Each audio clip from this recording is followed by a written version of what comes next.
പെട്ടെന്ന് നമ്മുടെ വീട്ടിലേക്ക് ഒരു ഗസ്റ്റ് വന്നു. നമ്മുടെ വീട്ടിൽ അച്ചാറില്ല.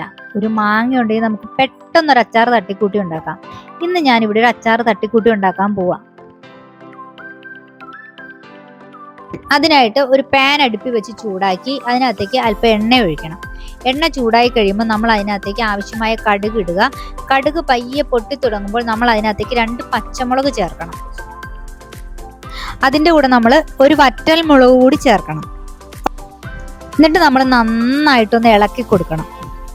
ഇളക്കി കൊടുത്ത ശേഷം നമ്മൾ അതിലേക്ക് അല്പം കായപ്പൊടി ചേർക്കണം.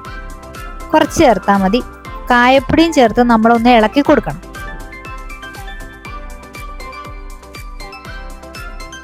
അതിനുശേഷം നമ്മൾ അതിലേക്ക് ഒരു തണ്ട് കറിവേപ്പില ചേർത്തൊന്ന് ഇളക്കി കൊടുക്കണം. ഇതെല്ലാം കൂടി ചേർത്ത് നന്നായിട്ട് ഇളക്കിക്കൊണ്ടിരിക്കണം. ഇത് നന്നായിട്ടൊന്ന് മൂത്ത് കഴിയുമ്പോൾ നമ്മൾ ഇതിലേക്ക് അരിഞ്ഞു വെച്ചിരിക്കുന്ന മാങ്ങ ചേർക്കണം. ഞാനിവിടെ ചേർത്തിരിക്കുന്നത് നല്ല ചെനച്ച മാങ്ങയാണ്. എന്നിട്ട് നമ്മൾ നന്നായിട്ടൊന്ന് ഇളക്കി കൊടുക്കണം.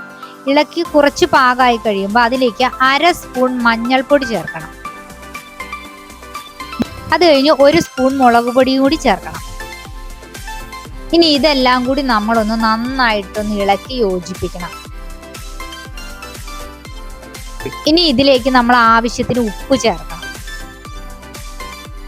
ഇതൊന്നുകൂടി നമ്മൾ ഇളക്കി കൊടുക്കണം. ഇപ്പൊ ഏകദേശം ചേർക്കേണ്ടതെല്ലാം നമ്മൾ ചേർത്തിട്ടുണ്ട്. ഇനി നമുക്ക് ഇതിലേക്ക് ആവശ്യത്തിന് വെള്ളം, ഒരു 1/4 ഗ്ലാസ് വെള്ളം മതി.